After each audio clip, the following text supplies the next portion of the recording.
On December 7th, 1941, the tranquil paradise of Hawaii was shattered. A surprise Japanese attack on the island of Oahu and the fleet at Pearl Harbor was cause for one of the most devastating defeats in American military history. Now see that day in Pearl Harbor as it happened. For those on the ground, military and civilian, the events of that day are still as clear as they were 60 years ago. We were the most unprepared we could be. Their shock gave way to horror as they witnessed thousands of American soldiers lose their lives. We had deaths, a lot of deaths. The confusion was compounded by rumors that spread throughout the island. We were advised later in the day that the Japanese were landing at Pearl Harbor with ground troops. Even those who were too young to help at the time vividly recall the turmoil. Hearing the roar of airplanes, the explosions by this time were shaking our house. And the Japanese who carried out the attack have their own perspective on that day. Since it was my first mission, I was happy that my bomb did hit the Oklahoma. It was a day that will live in infamy, and for the first time, you'll see it as those who were there, with rare and newly discovered color film taken on the day of the unprovoked attack. Experience an incredible moment in time. This is Pearl Harbor in color. 5 a.m. Sunday, December 7th, 1941. A Japanese fleet of 6 aircraft carriers sits 230 miles north of Hawaii. 350 pilots say their prayers before embarking on their mission to bomb Pearl Harbor. Among the airmen on the carrier Hiryu is 19-year-old Taisuke Maruyama. Around December 1941, I was a member of the squadron on the carrier Hiryu. I was a second-ranked pilot then, but I didn't have a clear idea of what was going to happen in the future. Maruyama's training had included the rigid Japanese indoctrination of the military spirit. All cadets were taught to obey their leaders and be willing to freely give their lives for Japan. So our job was simple. It was to fight whenever they wanted us to fight. The Japanese trained their pilots well. Planning the attack on Hawaii took almost a year. For months, they practiced low-altitude torpedo runs to attack battleships and high-altitude precision bomb drops to destroy their main target, the United States aircraft carriers. Our goal is to sink the aircraft carriers, but if they aren't there, I'm going to sink a battleship. From the United States' point of view, Pearl Harbor's geographical structure made it a perfect base for their Pacific Fleet. The narrow entrance and shallow waters of the harbor made it nearly impenetrable. Ford Island, on which the naval station is based and the American ships are anchored, is well protected. To the leaders of the American Navy, a full-scale attack by an enemy naval force was impossible. But the Japanese were rehearsing an air attack, and thanks to a geographical coincidence, they could practice with precision. Japan's Kameoke Bay is the twin sister of Pearl Harbor. At Kamoike Base in Kagashima, I did a lot of bombing training in a Type 97 bomber. Kagashima Bay has a structure that is very similar to Pearl Harbor. So I got a lot of training going from Kagashima Bay to Sakura Island, flying low and then attacking. 5:15 a.m. The pilots are given their final orders. Chief of the Navy, Admiral Isoroku Yamamoto, tells them that they are now responsible for the glory of the empire. The Japanese armada is now 220 miles north of Hawaii, safely out of range of American radar detection. 5:30 a.m. The first wave of airmen prepares for takeoff in their fighter planes and torpedo bombers. This assemblage comprises a strike force of over 180 aircraft. Meanwhile, 200 miles south of Oahu, the United States aircraft carrier Enterprise is launching 18 aircraft. They're headed for Ford Island in the center of Pearl Harbor. Estimated time of arrival, 8 o'clock. 6:10 a.m. 183 Japanese fighters, dive bombers, and high-altitude bombers are launched from carriers with split-second timing. All planes are in the air within 15 minutes. Their plan is to attack in 3 waves. The first would assault all military installations across the entire island of Oahu. The second would zero in on more specific targets. The third would take off fuel storage tanks, dry docks, and repair facilities. As morning breaks in Honolulu, overnight clouds disappear. It's another beautiful day in paradise, and work as usual for Henry Thettinger. My father was a painting contractor, and we had a job right outside the main gate of Pearl Harbor called the Makalapa Housing Project. So December 7th, some new pickup trucks came in over the weekend, so my father asked me if I'd go out and stencil the job numbers on side of the doors of the pickup trucks, and I said yes, I would. We lived maybe about a 25-minute drive down to Pearl from Waikiki. And it was a regular Sunday morning, and hardly any traffic on the road whatsoever. 7:02 a.m. While Henry drives to the harbor, 2 Army privates at a radar station on the North Shore pick up what appears to be a flight of unidentified aircraft 132 miles north of Oahu. They report the information to Fort Shafter, but the only person there is a new lieutenant who had just started training 4 days earlier. 7:20 a.m. The Japanese fleet, now 210 miles from Oahu, have launched a second wave, 268 assault aircraft. The inexperienced lieutenant at Fort Shafter feels certain that the unidentified planes are B-17s, scheduled to arrive from the mainland at 8 a.m. He instructs the radar station to shut down. I got there about, I would say, about 7:30. When you went through the gates of any of those military bases, you were checked pretty thoroughly. 7:25 a.m. An early morning church service is being held at the Kaneohe Naval Base. Turret gunner Leon Kolb is getting ready for his day on the USS Oklahoma. I'd been out to have my meals with the rest of the division and back in the gun turret and getting ready for the daily Sunday routine, in-port routine in the gun turret.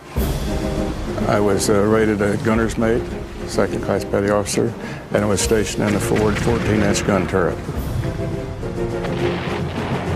The Oklahoma was one of the finest battleships in the American fleet.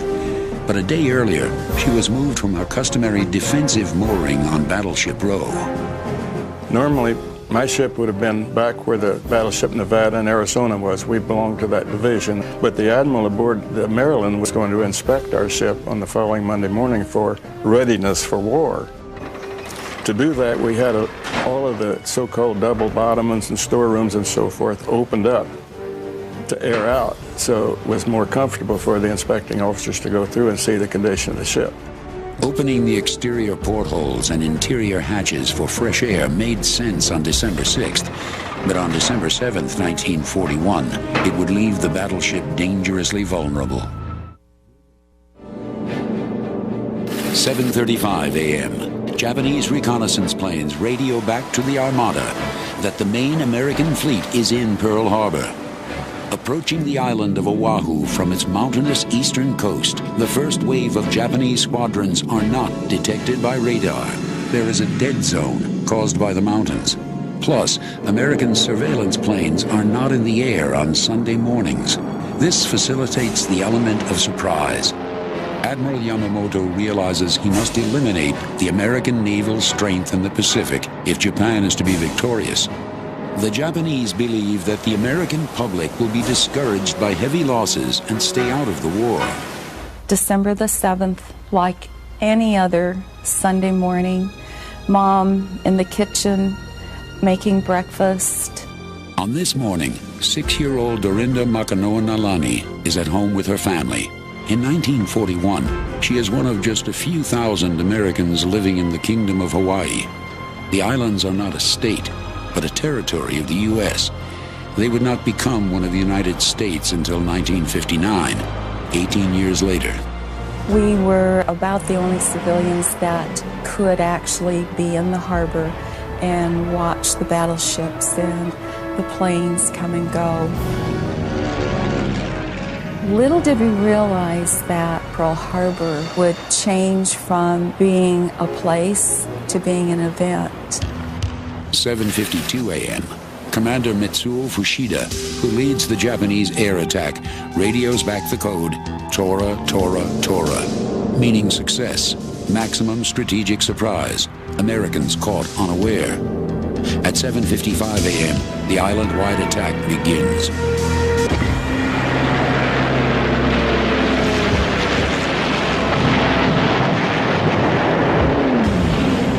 The first wave of Japanese forces attack at points all around the island of Oahu, not just Pearl Harbor. Dive bombers strike at Kaneohe Naval Air Station, while dive bombers and fighters attack Bellows Field. Being a squadron communications officer, I was assigned to the 86th Observation Squadron at Bellows Field on the windward side of the island. On December the 7th, in the morning about 7:30, those of us who were in the BOQ, Bachelor Officers' Quarters, up on the top of the hill above the airstrip, we were all awakened by a crash landing, the B-17, at the end of our runway. And the crew was semi-hysterical, saying that they were attacked. And while we were talking to the crew, a flight of Japanese planes came in and strafed.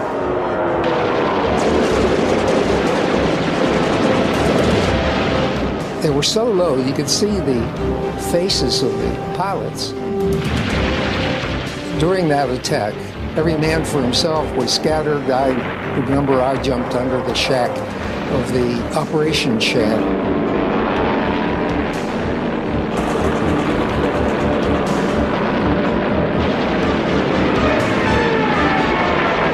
At 7:58 a.m., horizontal bombers arrive at Pearl Harbor. No one even suspects they're Japanese. Before the war started, our own aircraft used to make mock raids and their maneuvers on Pearl Harbor. They'd fly over and they'd start to dive down and make their maneuvers, torpedo planes or dive bombers, whatever they were at that time. And so we kind of got used to that because the fact they were making probably the maneuvers maybe every 2 or 3 times a month. And I heard the airplanes and I saw them start to dive, so I went back to work, and then all of a sudden all hell broke loose.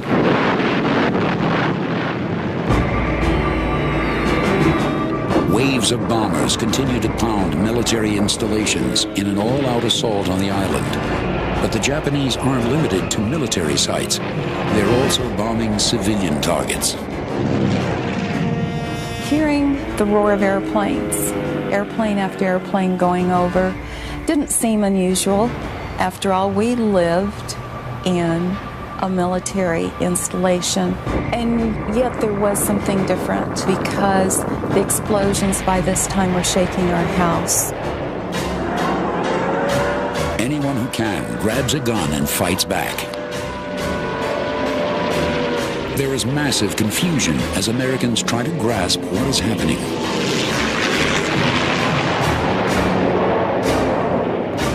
In a tragic case of bad timing, the scheduled American B-17s and the U.S. aircraft from the Enterprise arrive Pearl Harbor at the same time and are caught between enemy and friendly fire. 8:05 a.m., machine guns on battleship Nevada open fire on torpedo planes. Repair ship Vestal, moored next to Arizona, opens fire. Battleship California receives torpedo portside at frame 1110. High-level bombers begin the run on Battleship Roe. One of the easiest targets is the defenseless Oklahoma. On board, the only thing Leon Kolb is expecting is sabotage. When the first torpedoes hit my ship on December the 7th, I thought, that's what's happened. After the second or third explosion, the officer of the deck came on our communication system and said, all hands man your battle stations. The enemy's attacking. And it went through my mind, who's the enemy? Amidst the frenzy, American soldiers are still unsure who exactly is attacking them. And one of the fellows said, the whole enemy fleet's right off of Diamond Head. I had to go outside and look for myself because I counted 5 and 6 more explosions, and I thought, what's hitting us? We did not realize it was Japanese airplanes until I saw what they call the meatball, their insignia. So I stood out there for a while and watched the raid. Believe me, those boys could fly the planes. They'd come in on their torpedo run or their bombing run and turn those things up on its tail and come back to strafe. So they were darn good pilots. The first wave of the Japanese attack on the island of Oahu is a stunning victory for the enemy. America's Pacific Fleet feels the sting of newly perfected torpedoes designed specifically for the shallow waters of Pearl Harbor. Violent explosions rock light cruisers, mine layers, and battleships like the Oklahoma.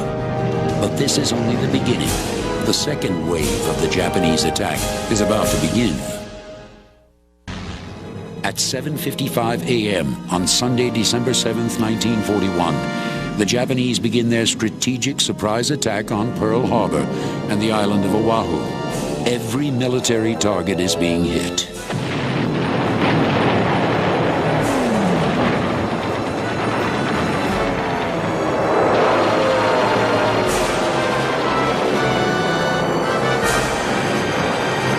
Defense, Americans put up whatever resistance possible, but it is no match for the onslaught.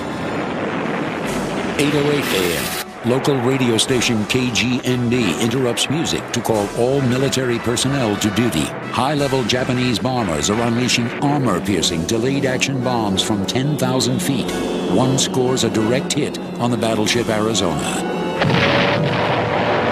The mighty warship sinks in less than 9 minutes. I looked up and I saw the high-altitude bombers come along.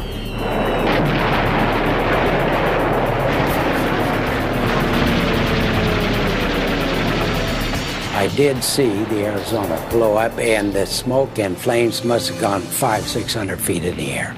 I mean, it was awesome, absolutely awesome. Somebody asked me if I was scared. I said, "You darn right I was scared. You know, who wouldn't be?" 2 ship lengths away, the USS Oklahoma is an easy target. I thought, this is going to be the closest I'll ever come to death without losing my life. I wanted to go back down to my locker and take the things out I had, seeing I was going to have to leave the ship. One of them was an engagement ring, and I just bought for my wife. It was a full carat, but something told me to save my life. The Oklahoma is hit by 10 torpedoes. Explosions have ripped holes throughout the ship's armor. And because portholes and watertight hatches had been left open overnight, seawater is surging into the ship.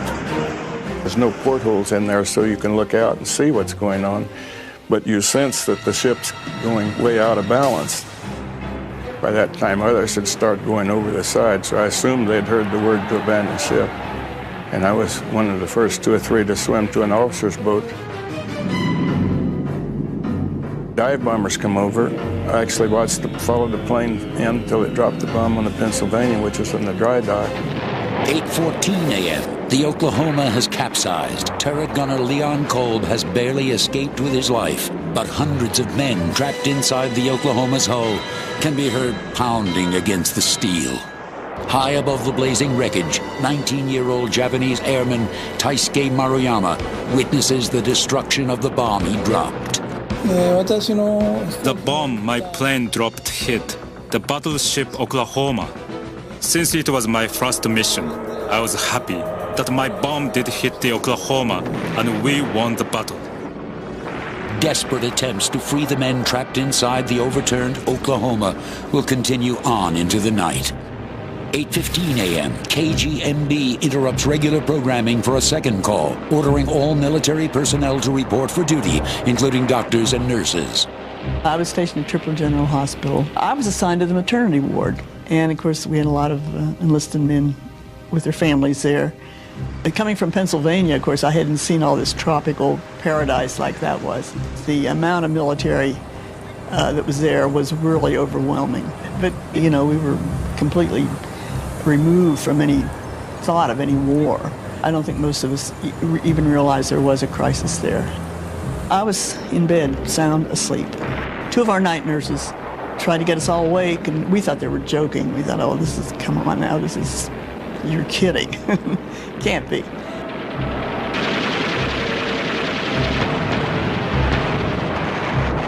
We had 3 casualties.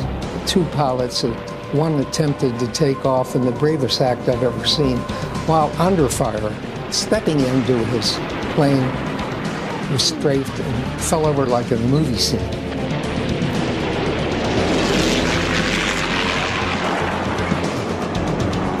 And another pilot did get his plane into the air. He was shot down.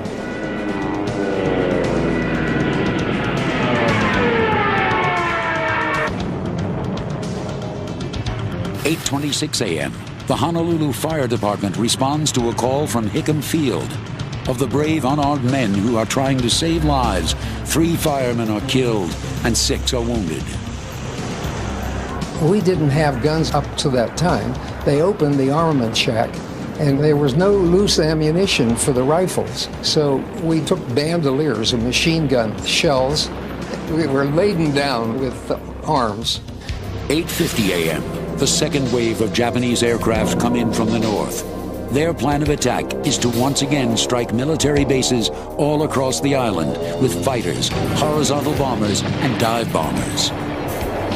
3 of us were ascending the stairs from our barracks up to the hospital, which was up on a knoll. We could look over to the left and see Pearl Harbor and tremendous explosions, and a plane came flying very, very low over us. And it was a Japanese pilot, and he looked out and he smiled to us and he waved to us. And we all 3 waved back, stood there and waved back. 8:54 a.m. The second attack run begins. 78 dive bombers hit ships in Pearl Harbor. 54 high-level bombers hit naval air stations. 36 fighters circle over the harbor to maintain air control. When we arrived on duty, they were bringing them in. The ambulances were lined up outside with patients from all over, you know. Some of them were a few civilians that they'd picked up off the streets, but most of them were Hickam Field. I was assigned to 3 beds, and my first 3 patients that came in expired without being able to do anything for them. The first wave of the Japanese attack caused immediate confusion. But now, the second wave creates total chaos. Americans fire at anything in the sky. Tragically, some of the planes shot down were the unarmed United States B-17s from the mainland and the planes sent by the U.S. carriers. We had deaths, a lot of deaths. Went way beyond our normal capacity. Time the attack from 7:55, I probably stayed there maybe hour and 15 minutes. Then I got in the car and drove back to Waikiki Beach. And things was in such chaos that the sentry just stick a rifle in your window, you know, wondering where you're going. And it was such a chaos. 9:05 a.m. Radios around the island issue urgent warnings for citizens to get off the roads and stay at home. But not everyone hears the call. Dad ran out the front door, screen door slamming behind him, me down the steps, and we ran down to the front of the house, looked up, and plane after plane going over. There was strafing up and down the street, and the bullets that found our house were incendiary bullets. The Japanese attack ignites a fire that would destroy Dorinda's childhood home. My dad knew that we needed to get away, so we headed out away from the harbor. We drove along the edge of the harbor and along the side that would be where the Oklahoma had turned on its side, and could literally look right at Battleship Row. In the harbor, rescuers disregard the second wave of attack and start to work on the capsized Oklahoma. Their plan is to cut through the hull, which is solid steel and 2 feet thick. We had absolutely no information, and we didn't know what to do. The Japanese plan is working to perfection. Every attack not only meets but exceeds their expectations. Military installations across the entire island of Oahu are in flames. Civilians are running for their lives, and American military personnel can only react. There is no organized plan of action. There was a lot of confusion. The emergency rooms were filled to capacity. Everybody worked to their best ability, I'm sure. Lots of burns, severe burn cases. 10 a.m. The first wave of Japanese aircraft returned to their carriers, which are now just 190 miles off the coast of Oahu. Only 29 planes are lost. A stunning victory. Everyone felt that they definitely would be coming back because our defenses were so completely down. 11:46 a.m. Reports come in that Japanese troops are landing on the island of Oahu. We'd been speculating during the day, will they come in with parachute troops and take over? It looks like they very well could, because we had several fuel oil storage tanks for the ships. So that looked like they had intentions on coming back. We lived in fear of an invasion. We were told over and over and over that the Japanese were coming back. Hawaii's population is now living in fear of a Japanese invasion. The Japanese army is known for its ruthless cruelty in occupied nations. Now, just 4 hours into the attack, the island is on fire. The skies are filled with suffocating black smoke. Communication is cut off from the mainland with absolutely no hope of help. The people of Hawaii are certain that there will be a Japanese invasion. The only question is, when? On the morning of December 7th, 1941, Japanese forces launched a surprise attack on the island of Oahu. The attack struck every military installation on the island and the majority of the American Pacific Fleet in Pearl Harbor. A Japanese high-altitude bomber scored a direct hit on the Arizona, killing 1,177 men. Over 10 torpedoes struck the Oklahoma, capsizing her in the harbor, trapping over 400 men inside. Following orders on board the Oklahoma, gunners made Leon Kolb abandon ship, but he is driven to fight back. Everyone wanted revenge. I figured if we could get over to Fort Island, that's where all the planes were, what planes were in. We might have a chance to salvage some machine guns and shoot back if this thing keeps going on. 12:10 p.m. Americans managed to get a few planes airborne and fly north in search of the Japanese aircraft carriers. Back on the island, people are in a state of shock. We never dreamed that they'd hit our strongest base where the most of our fleet was. I don't think that the officers in charge ever thought that the Japanese would take a chance with their fleet to come in that close. Following the attack, the people of Oahu wait and worry. The American military has been immobilized. There is no chance of defending Hawaii against a full-scale invasion. An invasion seems inevitable. We were advised later in the day that the Japanese were landing at Pearl Harbor with ground troops. Fear of an enemy invasion gives way to paranoia. 12:30 p.m., Honolulu police raid the Japanese embassy. Animosity has turned towards the Japanese living on the island. Don Seki experiences it firsthand.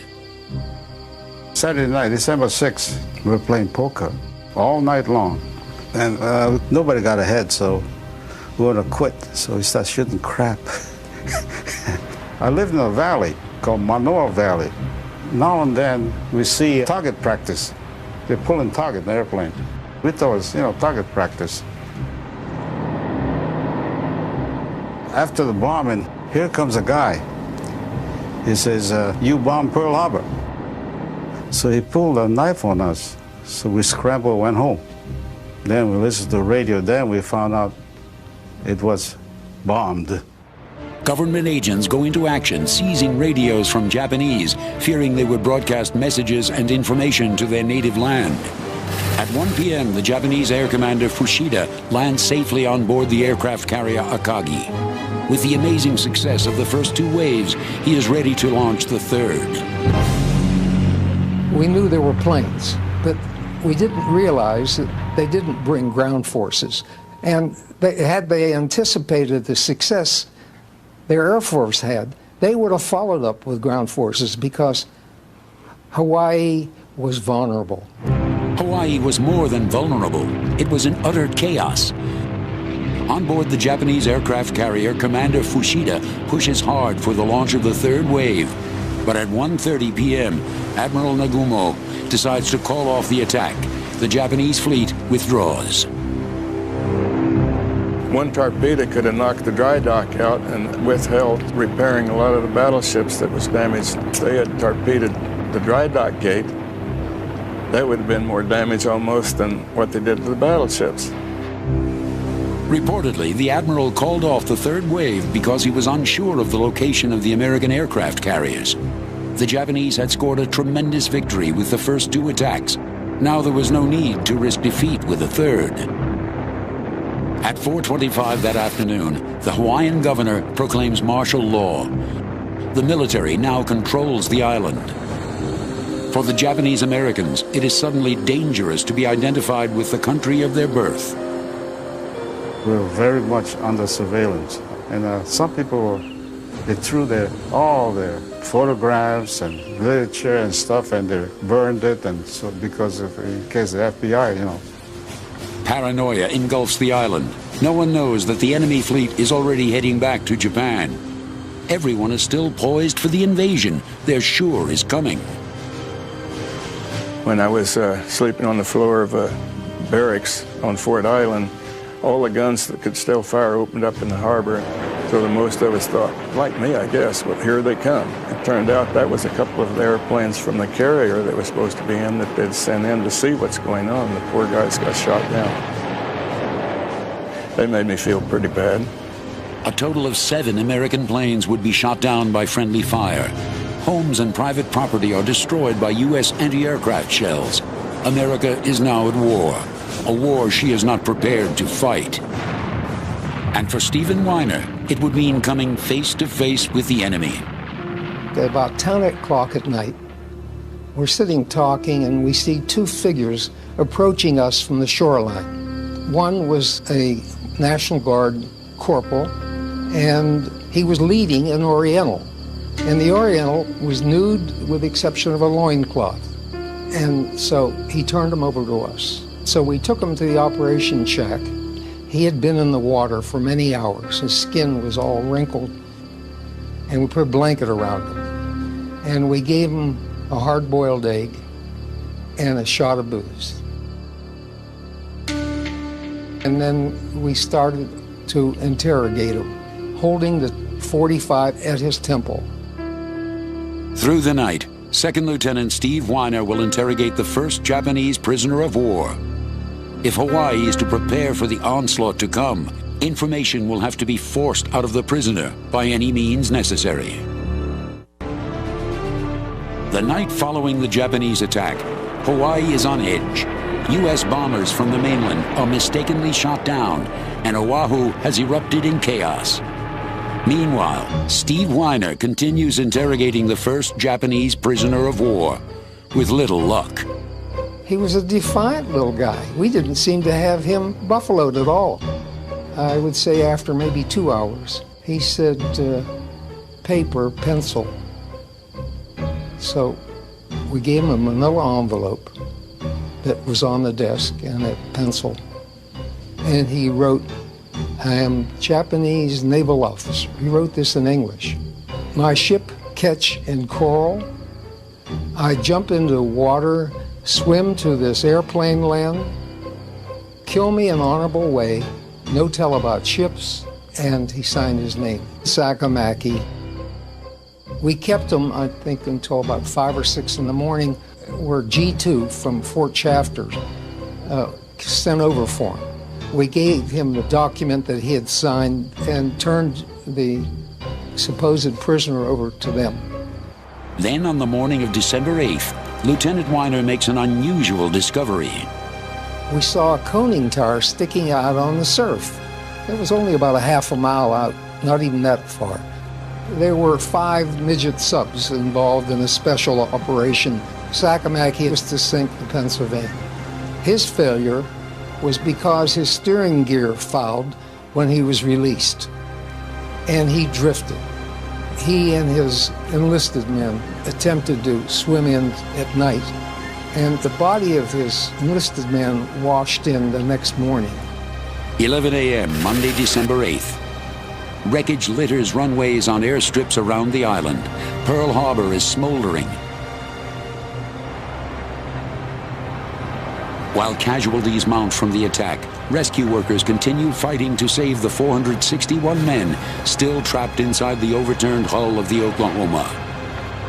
I could still see the bottom of my ship that was left up out of the water and wondering how many was still down in there. I heard that they cut holes in and brought some out. I didn't know who or how many. Following several different rescue attempts, only 32 of the trapped sailors were saved. 429 men lost their lives. From the wreckage of the island, the overnight distrust of the local Japanese descended into outright racism. In Hawaii, 50% Japanese were the majority. My folks, they came in 1906 as an immigrant, and we were laborers in a sugar plantation. Almost immediately, Japanese Americans were rounded up by U.S. military and placed in internment camps. You know, we were angry because it broke up our lifestyle, you know. Everybody's friendly, no racial problem there. Filipinos, Chinese, Koreans, so forth. There were about 800 person went to the camp, internment camp from Hawaii. There were like ministers and school teachers and group organizers, so forth. Everything got to hell, you know. They lost everything, big money. As the Japanese on the island were sent to internment camps, new hardships for the rest of the islanders were just beginning. Almost immediately was Hawaii went under martial law. There's such huge changes. Bomb shelters had to be constructed everywhere. Sandbags in front of lots of our downtown office buildings. Plate glass windows were all taped. They did trenches at a lot of schools that he'd just jump into. We used to have practice if there would be a bombing, where you would go, where the shelters all were. I thought the gas masks were kind of novel and fun until you got tired of carrying them. In fact, there were rumors that the Japanese would do this as a germ warfare and they would put gases into the air. After the war started, we had to wear gas masks. We had a complete blackout, too. We had all our curtains were blacked out. We couldn't show a little sliver of light coming through a curtain. Our headlights on our cars were blacked out with a little slit, which was white, with a little shield over it. We had alerts, too. You know, sirens go off. We'd have to run out, put our gas mask on, and all that sort of stuff. When you live in the middle of the Pacific Ocean, isolated by all those miles and miles of ocean, you rely on ships to bring you everything. And now these are enemy waters, and they're going to be bringing troops. They aren't going to be thinking about bringing supplies. The part I remember the most is doing without toilet paper. You know, taking newspaper and then trying to rub it and rub it and rub it to see if you could get it soft enough. Following the attack on Pearl Harbor and the entire island of Oahu, Americans are not demoralized. They accept the situation that was forced upon them. It was now time for war. Their enemy, the Japanese. And now, a gargantuan sense of defiance lifts their desires for one united goal: payback for the surprise attack. On the morning of December 7th, 1941, American forces in Hawaii were critically unprepared for an enemy assault. In fact, commanders were mainly concerned with sabotage. Before the Japanese attack, fighters and bombers at airfields around Oahu were taken out of defensive positions and lined up out in the open, wingtip to wingtip. A difficult target for subversives, but easy prey for enemy planes. A battleship was moved from its strategic position to make it more accessible for inspection. Radar was a relatively new device. Many of the young officers were still training on the equipment. Japanese military planners knew that there is a dead zone created by the mountains and that American surveillance planes are not in the air on Sunday mornings. The Japanese military spent over a year planning their attack on Pearl Harbor. They knew exactly where the American airfields were and how many planes were there. They knew the location of the battleships, cruisers, and destroyers. The Japanese attack was unprovoked and undeclared, and at first, devastating.